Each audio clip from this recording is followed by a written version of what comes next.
everyone! Magandang araw sa inyong lahat. Welcome back dito sa ating channel. Kasama niyo na naman ang inyong one and only Mama Mian. Pasensya na po kayo kung 2 araw tayong walang upload. Unang-una, alam niyo naman na hindi tayo monetize ngayon, 'di ba? So, may mga cost of production na kailangan nating tipirin at isa pa, wala po sa magandang kondisyon ang ating boses ngayon dahil ako'y inuubo at sinisipon.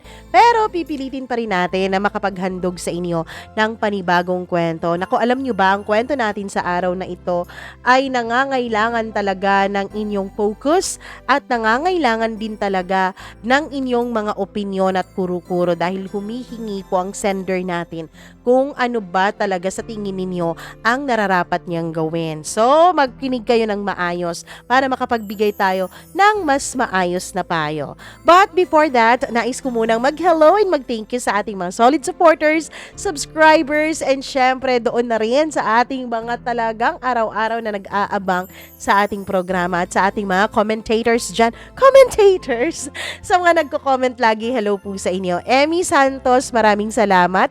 Neriza Quezo, thank you so much. Lino Dizon, Bebang Pimion, thank you. Agnes Amigual, maraming salamat din kay Marilu Dasilio Basmayor. Ano ba? Dasilio Basmayor. Gandang Joan, maraming salamat. Chazid Shai, Gimaras Girl, thank you very much for tuning in. Hello rin ako kay Madam, nako, Judith McGovern, maraming salamat. Mary Chris Caro, kay Margie Flores, hello po sa inyo. Rosana Crisostomo, Grace Sarmiento, John Rebalios, Elizabeth Lagunday, Jaya Diagan, maraming salamat. Huwag na nating patagalin dahil alam kong excited na kayo. Eto na po ang ating tampok na kwento sa araw na ito. Dito lamang sa Dear Mama Mia.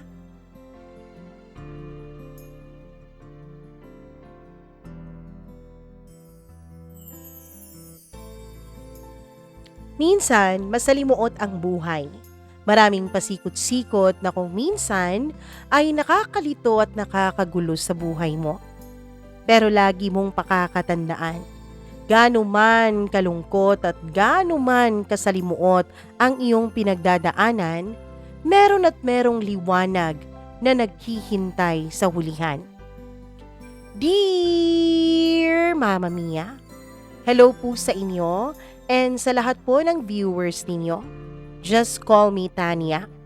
I just came across your channel dahil may hinahanap ako na video sa YouTube. Na-curious lang ako dahil ang catchy ng mga titles ng videos mo.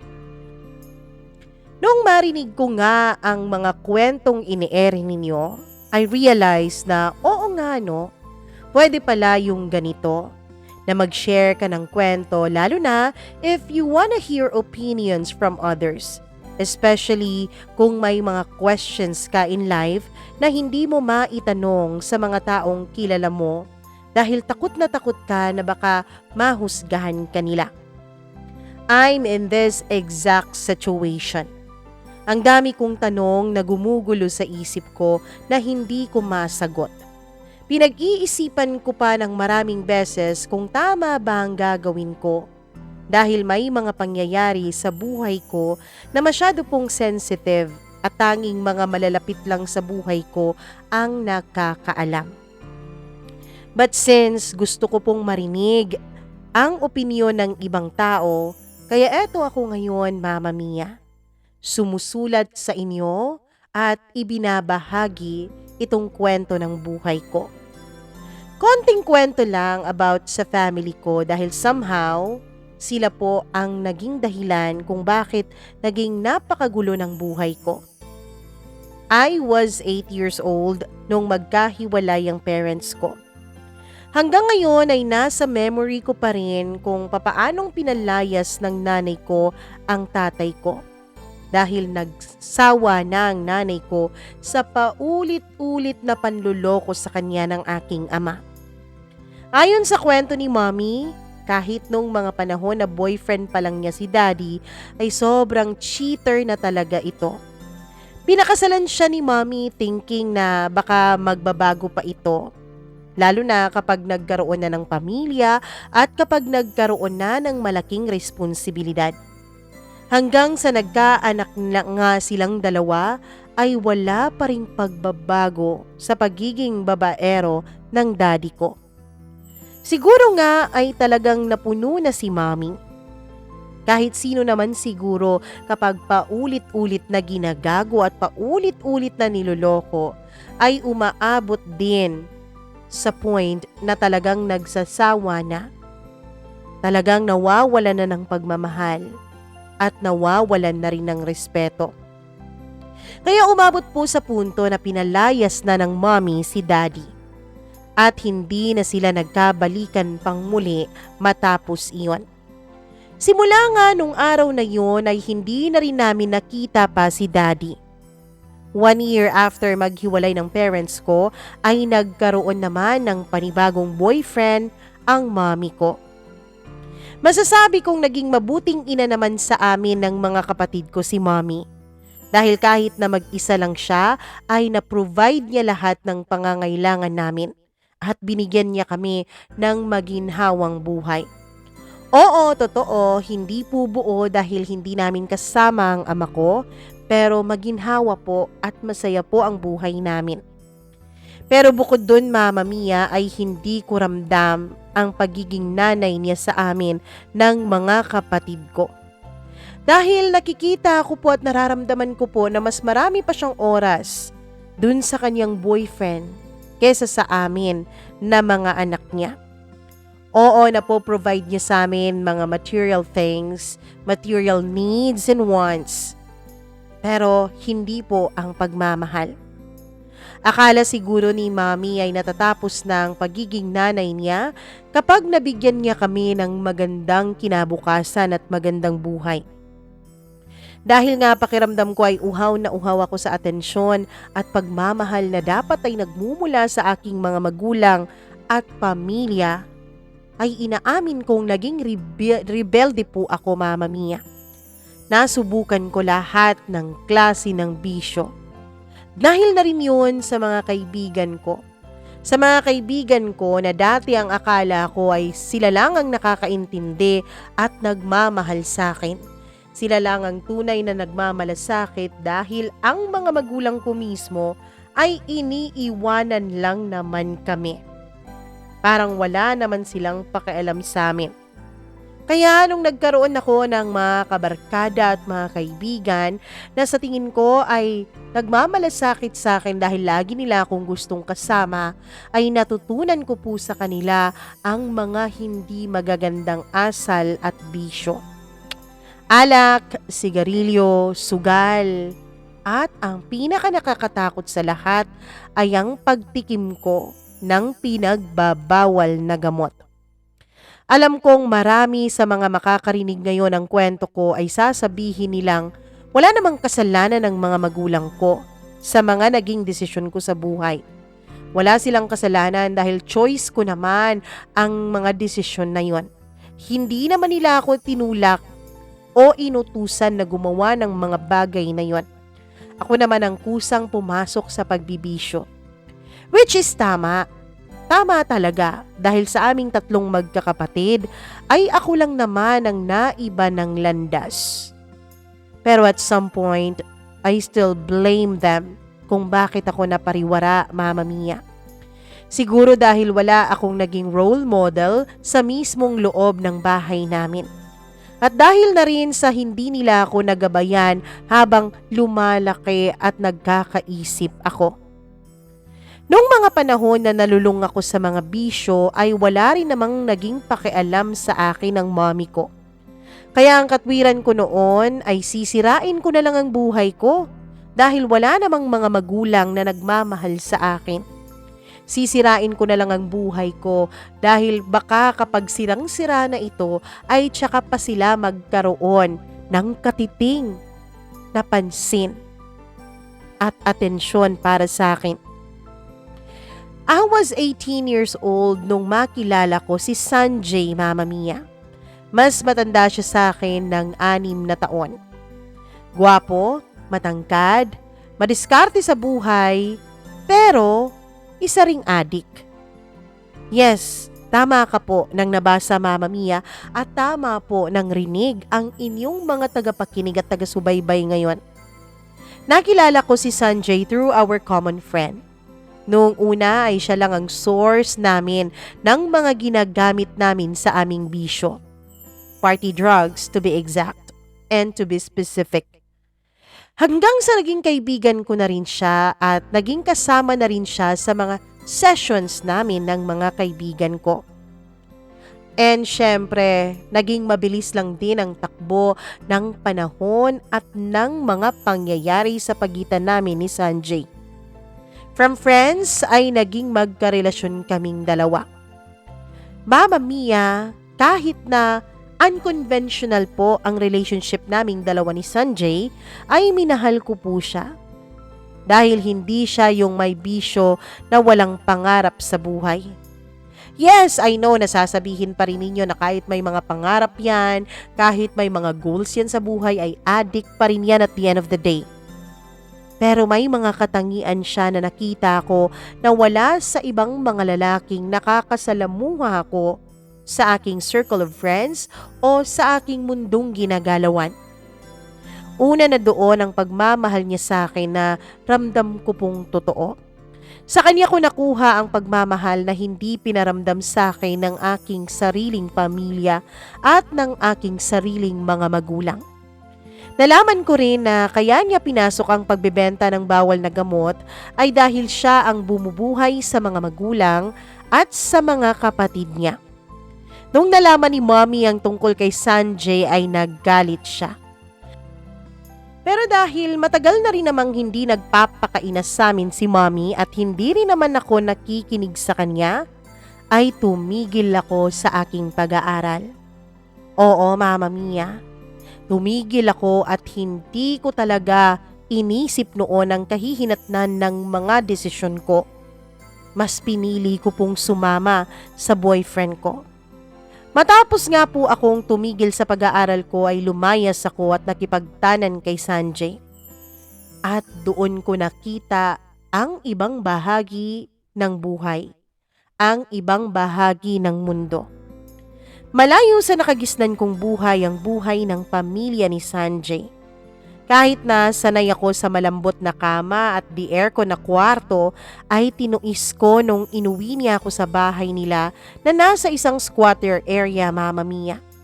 Tiniis ko na ibang-iba ang kamang tutulugan ko, ang kwartong hihigaan ko, ang kusinang pupuntahan ko. Yun ay dahil na rin sa malalim at labis kong pagmamahal sa kanya. Alam ko na noong pinili kong makisama sa kanya ay kailangan kong panindigan ang desisyon na yon kahit na nahihirapan pa ako. Nangako naman siya na kapag nakaipon siya ay aalis kami sa magulong bahay nila. Oo, Mama Mia, bukod sa magulo ang kapaligiran dahil nga nasa loob kami ng isang squatter area, ay magulo rin mismo sa loob ng bahay ni na Sanjay. Hindi po ganun sa bahay namin. Ako lang naman ang magulo sa bahay namin eh. May kanya-kanyang buhay naman ang mga kapatid ko, lalong-lalo na ang mami ko. Pero eto na to eh. Paninindigan ko to dahil desisyon ko to. Ipapakita ako sa mami ko na hindi ko siya kailangan. Matagal ko na silang hindi kinailangan ng daddy ko mula noong iniwanan niya kami. At mula noong para na lang kaming mga obligasyon sa paningin ni mami. At wala na ang pagmamahal na nararamdaman namin noon mula sa aming mga magulang. Lumipas lang ang ilang linggo ay tinupad naman ni Sanjay ang pangako niya sa akin. Naghanap siya ng maliit na apartment na pwede naming lipatan nang sa ganon ay makakatulog na ako ng medyo komportable naman. Naaalala ko pa nung unang araw ng paglipat namin ay sobrang saya niya. Dahil hindi man daw ito kasing laki ng bahay namin, wala man raw malambot na kama at wala ring aircon, pero masaya siya na kahit papaano ay magiging komportable na ako doon kesa dun sa bahay nila sa squatter area. Simula nang magsama kami ni Sanjay sa iisang bubong ay binawalan niya na akong magbisyo. Oo, mahirap dahil nakasanayan ko na po ang mga bisyo ko noon. Pinilit kong kalimutan ang bisyo pero may mga araw pa rin na nagre-relapse ako, Mama Mia. Pareho kami noong dalawa na pinilit naming magbago at iwasan ang bisyo sa abot ng aming makakaya. Dahil nangako kami sa isa't isa na babaguhin namin ang buhay namin at ang buhay ng magiging pamilya naming dalawa.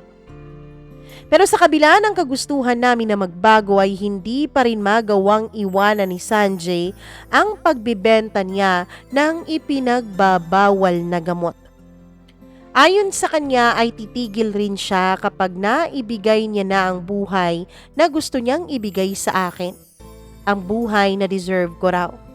Hindi rin kasi nakapagtapos ng pag-aaral si Sanjay, kaya wala siyang confidence na maghanap ng matinong trabaho. Mama Mia, kahit na oo, naninirahan kami at kumakain kami mula sa mga ipinagbabawal na gamot, ay naging masaya pa rin naman ang buhay namin. Kahit na punong-puno yun ng panghuhusga. Puro panghuhusga ang naririnig namin mula sa iba't ibang mga tao, pati na rin mismo mula sa mami ko. Alam ko na sobrang mahal ako ni Sanjay at ganun din naman ako sa kanya, Mama Mia. Kaya wala akong pakialam sa ibang tao. Wala rin akong pakialam sa sasabihin ng mami ko. Kahit mahirap ang buhay ay masaya kami na magkasama kaming dalawa. Sinubukan ko ring maghanap ng trabaho pero nahirapan ako dahil hindi naman po ako nakapagtapos ng kolehiyo. 1 taon na kaming nagsasama noon ni Sanjay ay wala pa rin akong nahahanap na matinong trabaho para makatulong sa mga gastusin naming dalawa. At dahil na rin sa hirap ng buhay ay sinabi ko na tutulungan ko na lang siya sa trabaho niya. Siyempre alam ko na hindi siya papayag dahil ayaw na ayaw niya akong napapahamak. Pero dahil na rin sa pagpilit ko ay napapayag ko rin siya, Mama Mia. Sinabi ko sa kanya na mas magiging madali ang pag-iipon namin kung dalawa kaming magtatrabaho doon.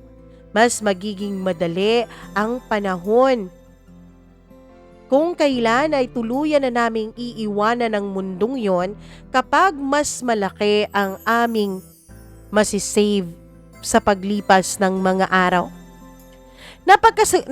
Napagkasunduan naming dalawa na mag-iipon lang kami ng pera.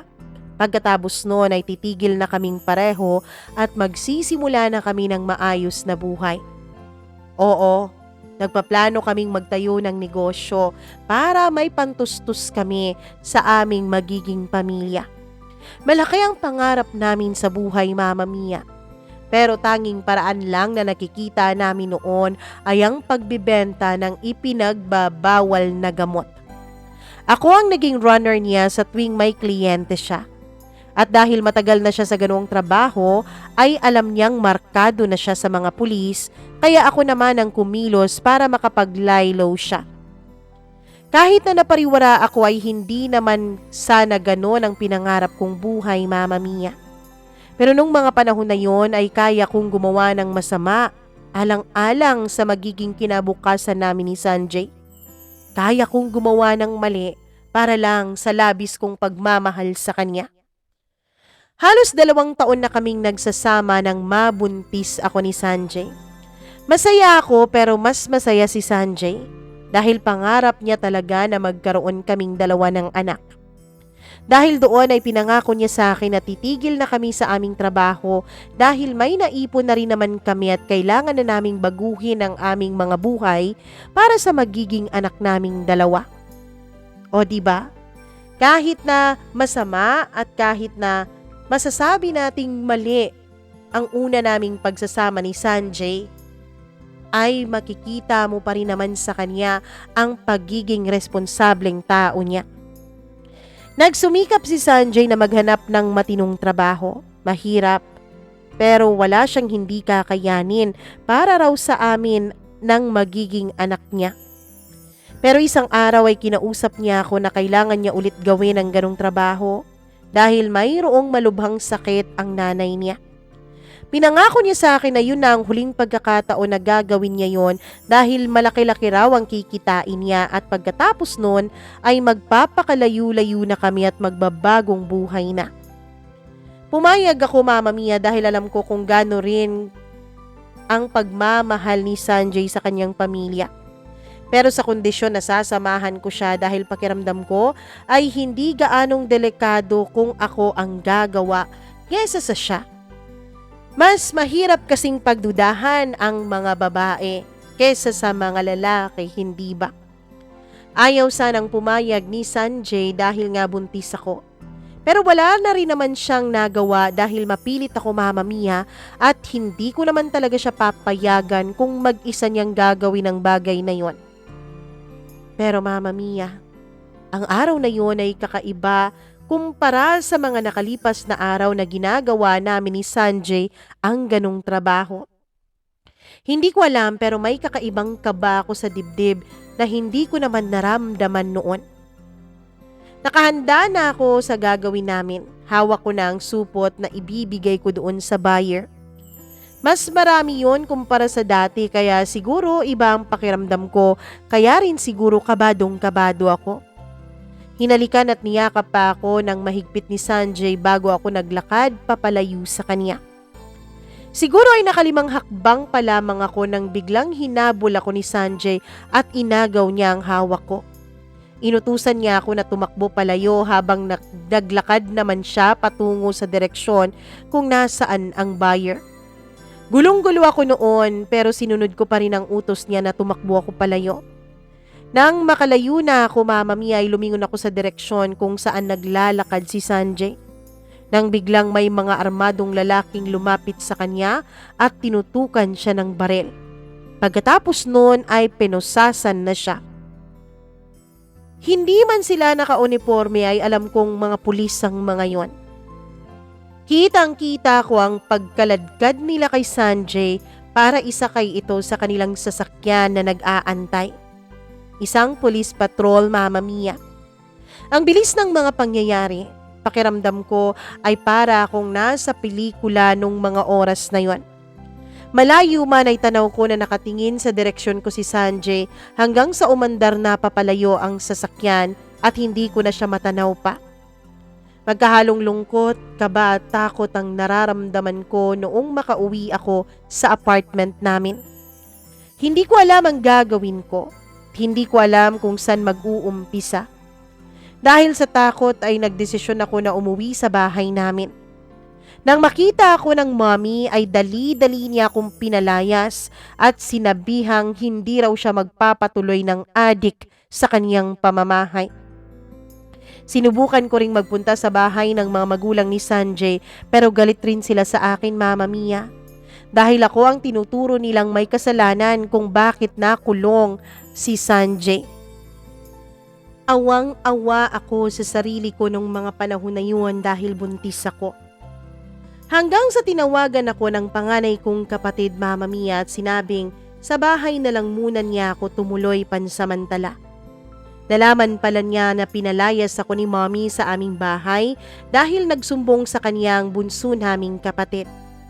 Yes, Mama Mia, kung nakalimutan ko man pong banggitin, ay middle child po ako. Nakapagtapos ng pag-aaral at may magandang trabaho ang ate ko. Kaya mas pinili niya na maging independent at lumayo na kay Mommy. Lumipas ang ilang mga buwan at malapit na akong manganak. Nang isang araw ay may isang babae na pamilyar ang mukha na nag-friend request sa akin sa Facebook. Nang in-accept ko ang kanyang friend request ay kaagad itong nag-message sa akin. Nalaman ko na kapatid pala ito ni Sanjay. Nakikipagkita siya sa akin dahil may importante daw siya na sasabihin tungkol sa kanyang kapatid.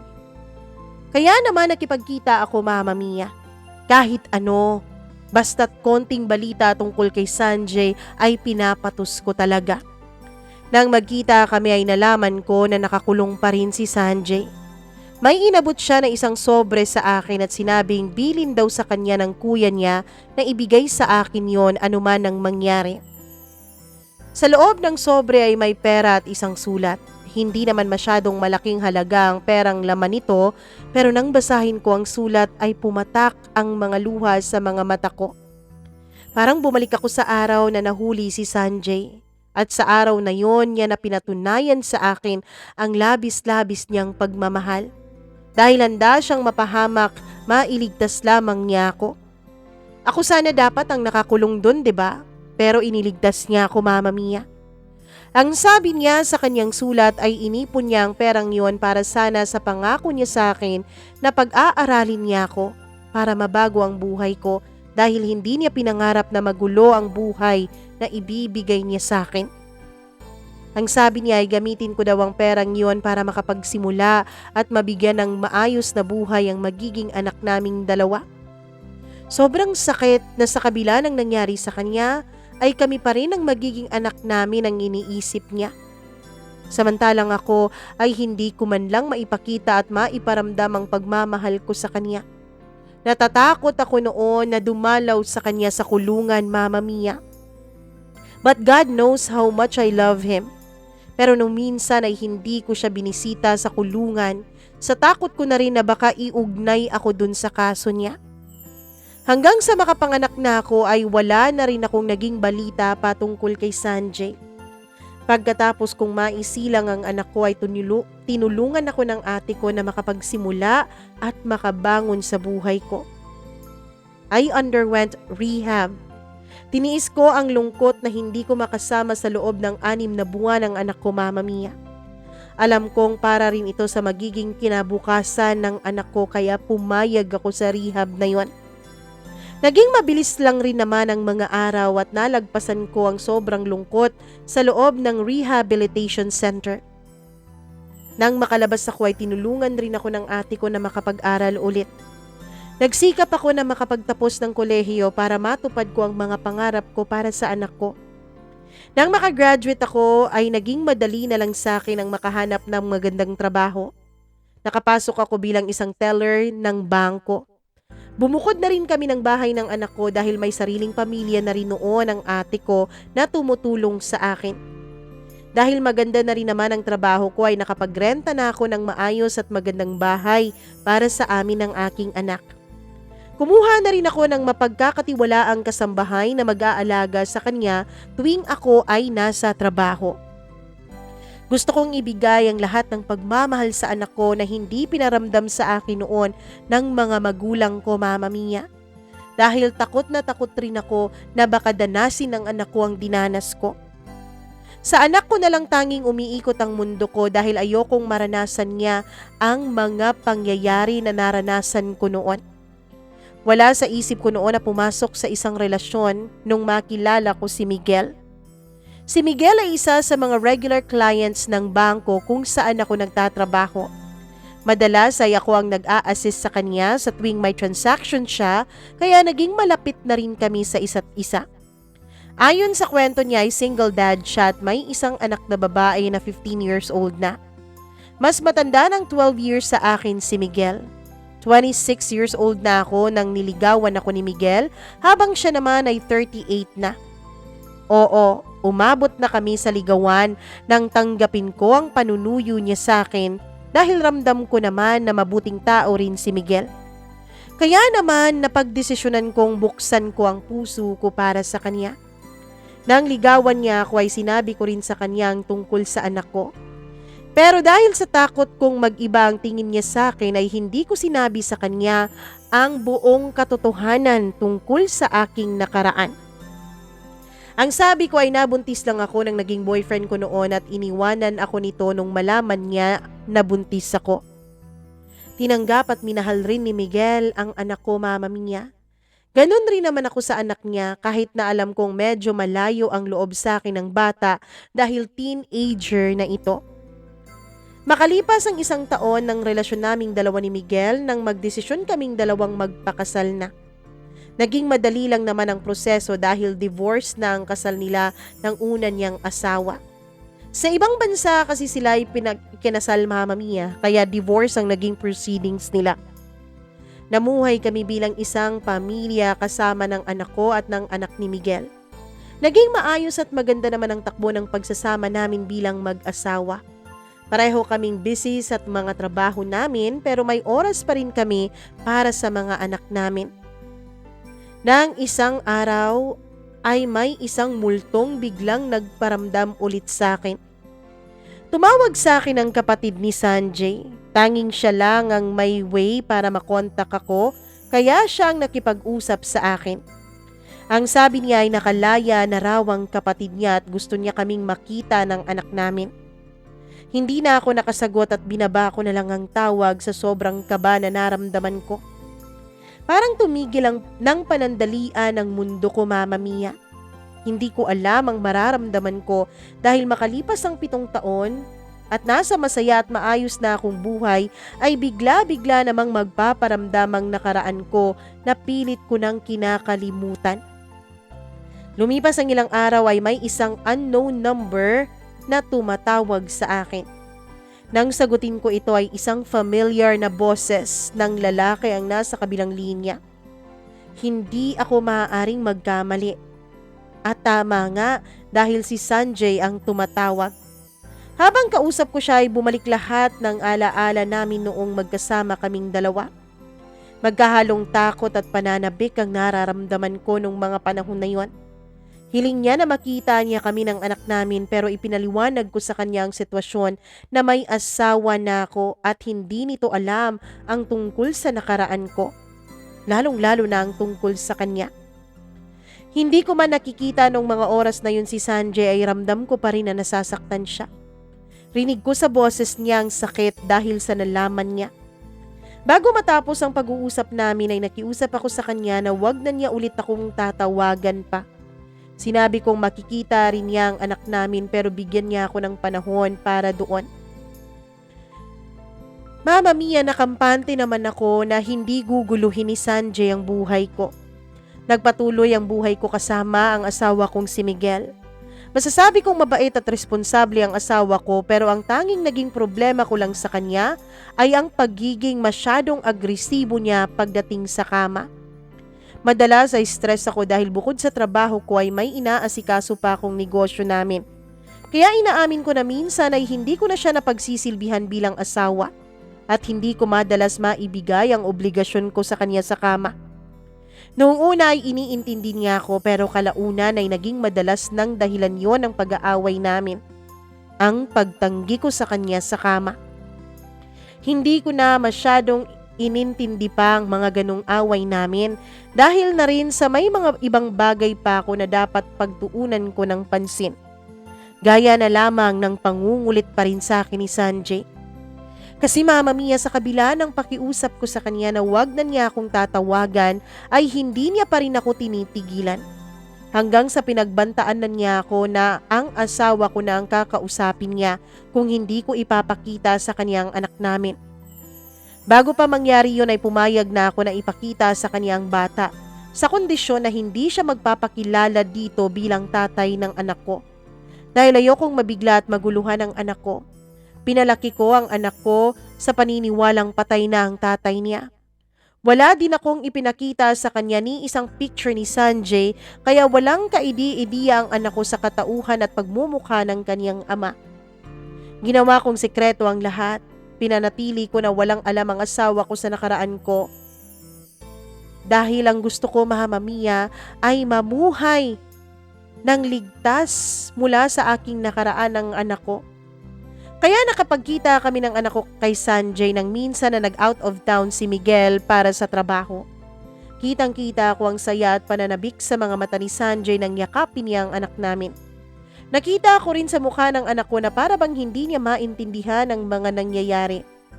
Hinayaan namin na maglaro ang anak namin sa isang indoor playground sa mall para makapag-usap kaming dalawa ni Sanjay. Bakas ko sa mga mata at boses niya ang panunumbat niya sa akin nang sabihin niyang hindi ko man lang siya naalalang dalawin noon nung nasa loob pa siya ng kulungan. Habang siya ay hindi ako maialis raw sa puso't isip niya at pinangako niya raw sa sarili niyang babalikan niya ako sa oras na makalaya na siya. Pinaliwanag ko sa kanya na natakot ako nung mga panahon na yon kaya hindi ako nagkaroon ng lakas ng loob na dalawin siya. Puro panunumbat ang narinig ko sa kanya, gaya na lamang ng bakit hindi ko siya nagawang hintayin. Bakit hindi ako tumupad sa pangako namin sa isa't isa na kaming dalawa lang hanggang sa dulo. Tinanggap ko lahat ng sumbat niya sa akin dahil alam ko na nasaktan ko siya. Nasaktan siya sa lahat ng mga nangyari. Pero wala na rin naman akong magagawa dahil hindi na pwedeng ibalik pa sa dati ang sa aming dalawa ni Sanjay. Mahabang panahon na ang lumipas, may asawa na ako at masaya ako sa piling ni Miguel. Pero inaamin ko, Mama Mia, na noong nakita ko ulit si Sanjay ay para bang bumalik ako sa nakaraan namin. Bumalik ako sa mga masasayang araw na magkasama kami sa kabila ng nahihirapan kaming dalawa sa aming buhay. Naguluhan ako sa nararamdaman ko.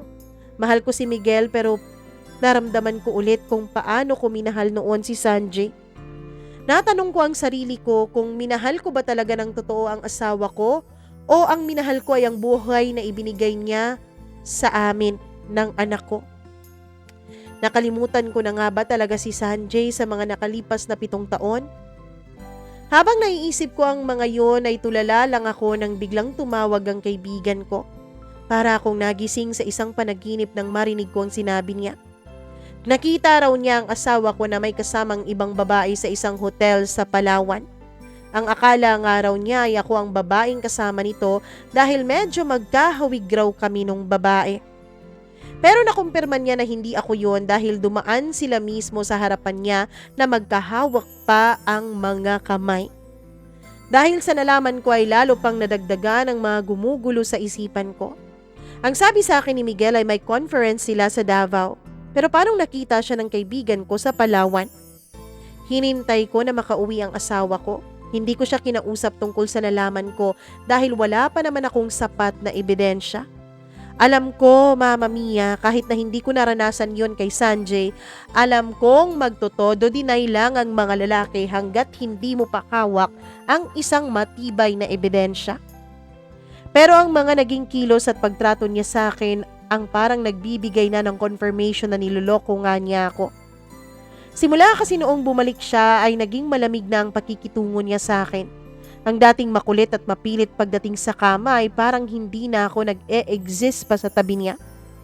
Sa tagal niyang wala sa bahay ay parang hindi man lang niya ako na-miss.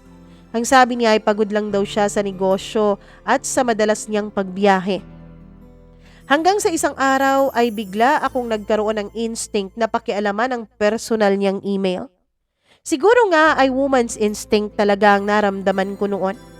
Hindi ko na kasi pinagkakaabalahan pa noon na i-check ang cellphone niya dahil alam ko na kung niloloko niya ako ay hindi siya mag-iiwan ng ebidensya. Tanging ang laptop niya ang binuksan ko at diretso ako sa Gmail account niya. Halos lahat na yata ng folder ay natapos kong i-check ay wala pa rin naman akong nakita na kahina-hinala. Hanggang sa humantong ako sa trash folder niya, doon ay nakita ko ang isang hotel booking confirmation na galing nga sa isang hotel sa Palawan.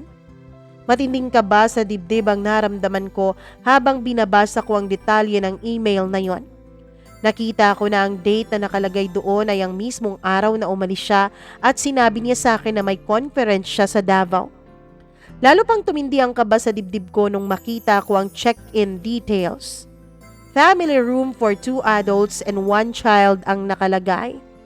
Ang sumunod na nakita ko ay flight booking confirmation nila. Ang mas pumukaw sa atensyon ko, Mama Mia, ay ang pangalan ng babaeng kasama ng asawa ko. Nagulat ako kasi pareho kami ng apelyido. Ang apelyido ko nung dalaga pa ako. Hindi ko na masyado pang pinagtuunan ng pansin yon dahil baka nagkataon lang naman. Ang pagkumpronta ko sa asawa ko tungkol sa panloloko niya sa akin ang pinagplanuhan ko ng husto kung papaano ko ba dapat gagawin. Pero simula nung mabasa ko ang pangalan ng babae ng asawa ko, Mama Mia, ay para bang lagi na lang may gumugulo sa isip ko. Kaya naman nakapagdesisyon ako na i-check ang pangalan niya sa social media. Nanginginig pa ang mga kamay ko nung mahanap ko ang Facebook account niya. Bawat pagpindot ko ay alam kong maaari akong masaktan sa pwede kong makita. Pero bakit ganon? Bakit kahit alam natin na masasaktan tayo, ay pinipili pa rin nating alamin ang mga bagay na gumugulo sa isip natin? Hanggang sa bumungad sa akin ang isang album kung saan nandun ang picture ng babae, kasama si Miguel at may hawak na baby. Sa tingin ko ay wala pang 1 taon ng bata.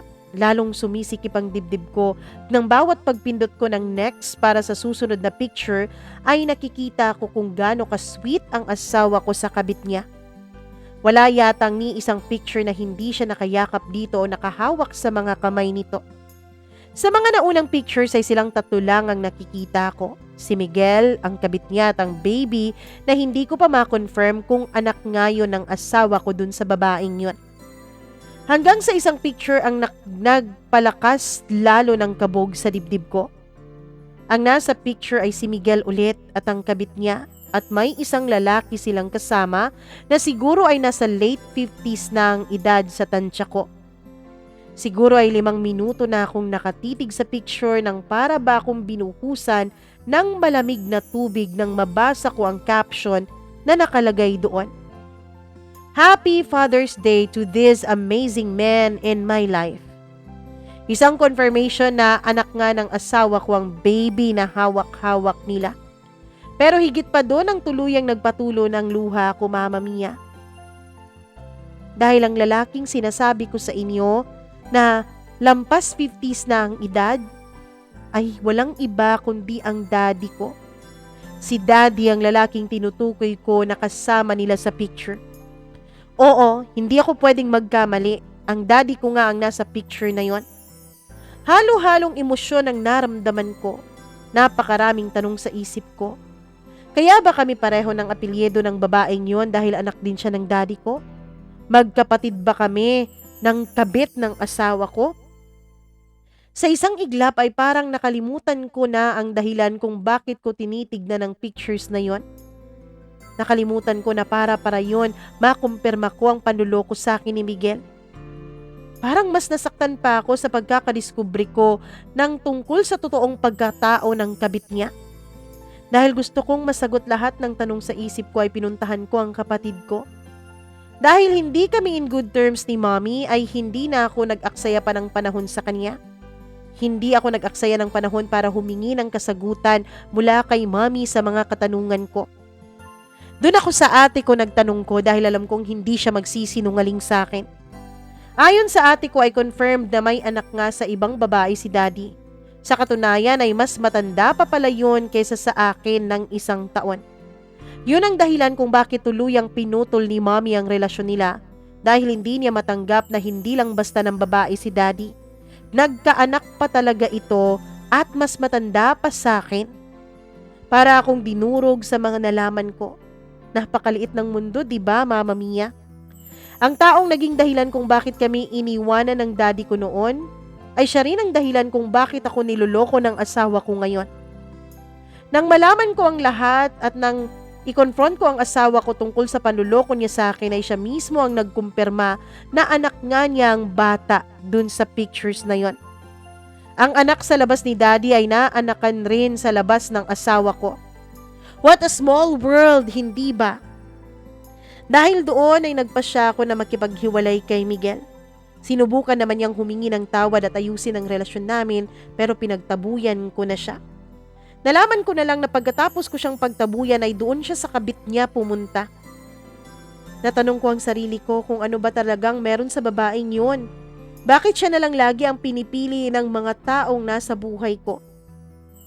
Masakit ang naging hiwalayan namin ni Miguel, pero mas masakit yung fact na sa lahat ng mga nangyari sa buhay ko, ay wala si daddy dahil nagpapaka-amazing father pala siya dun sa anak niya sa labas.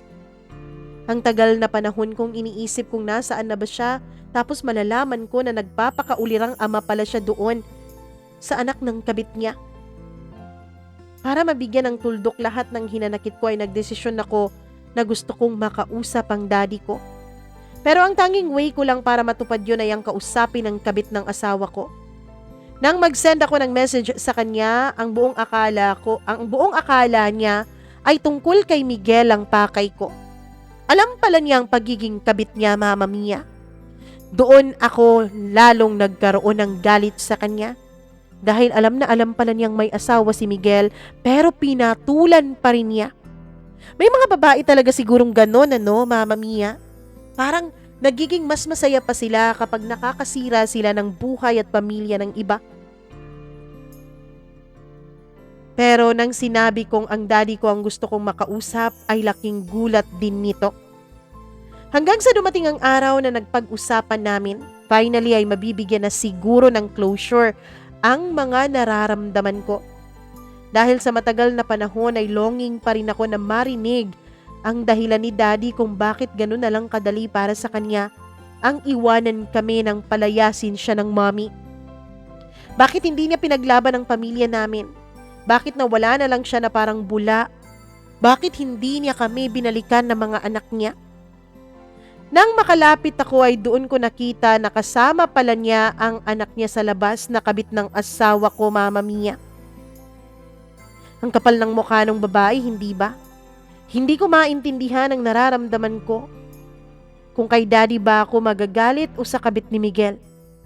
Humingi ng tawad sa akin si daddy dahil sa mga nangyari sa pamilya namin noon. Ang sabi niya ay wala raw siyang naging choice nung palayasin siya ng mommy. Kaya ang pangalawang pamilya niya ang naging takbuhan niya. Ilang beses daw siya na nag-attempt na lumapit sa amin, lalo na nung nalaman niya ang tungkol sa mga nangyari sa buhay ko. Pero pinagbantaan daw siya ni mommy.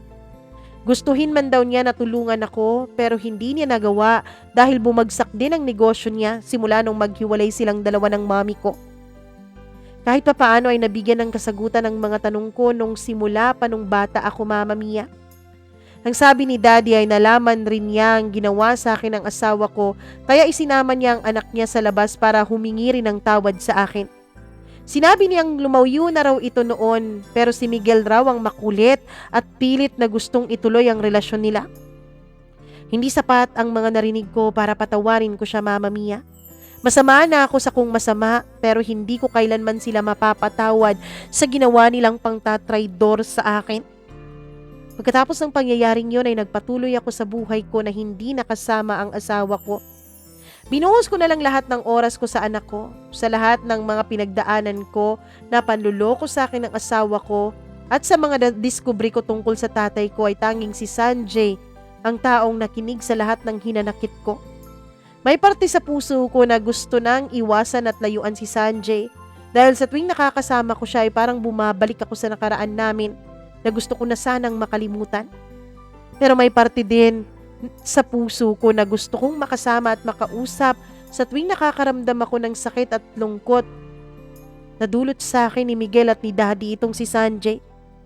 Matagal man na panahon ang lumipas ay ramdam ko pa rin ang pagmamahal sa akin ni Sanjay, Mama Mia. Sa ngayon ay alam na ng anak ko na si Sanjay ang tunay niyang ama. Ayokong matulad sa akin ng anak ko na maraming hinanakit sa kanyang ama. Hindi man namin masabi sa kanya ang totoo tungkol sa nakaraan namin ng tatay niya, ay alam kong nabuo ko na ang pagkatao ng anak ko dahil may kinikilala na siyang ama ngayon. Si Sanjay naman ay masayang ginagampanan ng pagiging tatay niya sa aming anak. Nakapag-umpisa na rin siya ng isang maliit na negosyo sa tulong ko dahil gusto kong makabawi sa lahat ng pagmamahal at pagsasakripisyong binigay niya sa akin noon. Hanggang ngayon ay patuloy pa rin siyang sumusubok na makabalik ulit sa buhay ko dahil mahal pa rin daw niya ako at gusto niyang bigyan ng buong pamilya ang anak namin. Gulong-gulo pa rin ang isip ko kung tama ba na bigyan ko ulit si Sanjay ng pagkakataon o mas mabuti na itong magtulungan na lang kami para sa anak namin. Alam ko sa puso ko na mahal ko pa rin siya, Mama Mia. Hindi na wala ang pagmamahal ko para sa kanya. Maaaring naisantabi lang noong dumating si Miguel sa buhay ko. Pero kailanman ay hindi tuluyang nawawala ang pagmamahal ko para kay Sanjay. Samantalang si Miguel ay patuloy pa rin ang nanghihingi ng tawad sa akin at sabi niya gusto niyang ayusin ang relasyon namin. Gusto ko siyang patawarin pero sa tuwing naaalala ko na kapatid ko pa ang naging kabit niya, at ang kapatid pa na yun ang naging dahilan kung bakit nawasak ang pamilya namin ay parang paulit-ulit na dinudurog ang puso ko. Punong-puno ako ng galit sa puso ko, Mama Mia. Alam kong matatahimik lang ako kung mapapatawad na ng puso ko ang mga taong nanakit dito. Pero paano ko patatawarin ang asawa ko at ang babae na naging dahilan ng pagkasira ng pamilya namin noon? Na siya ring naging dahilan kung bakit nasira ang pagsasama namin ngayon ng asawa ko. Sana ay mabigyan niyo ako ng opinyon kung ano ba ang tamang desisyon para magkaroon naman ako ng peace of mind. Tatanggapin ko ba ang pagmamahal ni Sanjay sa akin? O ipaglalaban ko ang asawa ko at pahalagahan ang kasal naming dalawa? Ngayon pa lang ay nagpapasalamat na ako sa ibibigay niyong advice sa akin. I hope that it will help me find my peace in my heart. Thank you for reading my story, Mama Mia. Hanggang dito na lamang po. Lubos na nagmamahal. Tanya.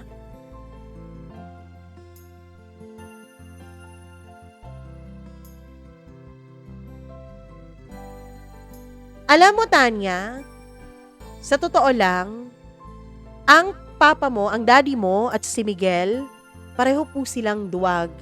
Pareho silang uri ng mga lalaki na para bang hindi mabubuhay ng walang babae sa buhay nila. Hindi mabubuhay ng walang kinakapitan at walang sinasandalan. Duwag at mga mahihinang klase ng mga lalaki. Kung tatanungin mo ko, siguro kung morality ang pag-uusapan natin, wala nang dalawa pang salita. Sasabihin ko sa'yo na bumalik ka sa asawa mo, ayusin ninyo ang inyong pagsasama. Yun ang, 'di ba? In a religious way, in an ideal world, yun ang dapat na sabihin ko. Pero nung marinig ko ang kwento mo, hindi ganon ang sasabihin ko sa'yo. Nasa iyo pa rin ang huling desisyon, pero para sa akin, tuluyan mo nang putulin kung ano man ang namamagitan sa inyong dalawa ni Miguel. Unang-una, wala naman kayong anak eh. Oo nga, kasal kayong dalawa. Pwede mo namang ipa-annul yun. 'Di ba? Pa-annul mo yun. Sabi mo nga, may matinukang trabaho, so may negosyo ka. So I think meron ka namang pantustos sa annulment na yon. Para na rin sa pagkakaroon mo ng peace of mind. Kung tatanungin mo ako kung babalikan mo si Sanjay, para sa akin, wag muna ngayon. Kung darating man ang panahon na talagang marirealize mo na kayo siguro talagang tinadhana para sa isa't isa, hayaan mong panahon ang magsabi. Huwag muna sa ngayon. Ayusin mo muna ang gusot mo dyan sa asawa mo, dyan kay Miguel. Para sa akin, tuluyan mo na siyang hiwalayan, tuluyan mo nang i-annul ang kasal ninyo. Dahil kung hindi, talagang habang buhay mo siyang ire-resent. At mas mahirap yon. Mas mahirap ang resentment dahil hindi lang siya ang masasaktan mo, kundi maging ang sarili mo. Paulit-ulit yang magbabalik sa utak mo. Hindi ka matatahimik. Tatanda ka ng mabilis dahil doon. Mamamatay ka na lang sa stress dahil doon. Kaya ang payo ko sa'yo, tuluyan mo na siyang hiwalayan, ipa-annul mo na ang kasal ninyong dalawa, at si Sanjay, hayaan mo lang siya dyan na magpakaama sa anak ninyo. Sabihin mo sa kanya na panahon lang ang makakapagsabi kung kayo ba talaga ang para sa isa't isa.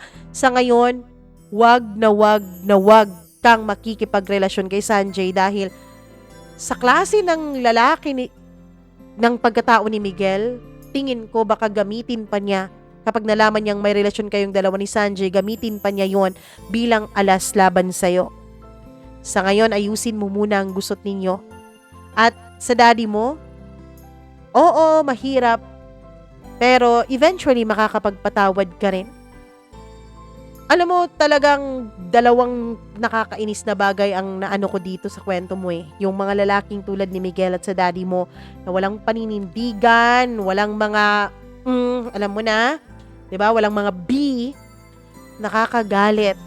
Dahil, 'di ba, kung talagang mahal ka niya, kung talagang ikaw ang pinipili niya, the moment na hiniwalayan mo siya, the moment na pinagtabuyan mo siya, hindi siya tatakbo dun sa kabit niya dahil alam niya na yung pakikipagrelasyon niya doon ang nakasira sa inyong dalawa. Aayusin niya ang buhay niya. Pero what did he do? Ang ginawa niya, tumakbo siya doon. 'Di ba? Nakipagsama siya doon. Kung hindi pa dahil sa daddy mo, hindi sila maghihiwalay nung kabit niya. Nakapatid mo rin pala.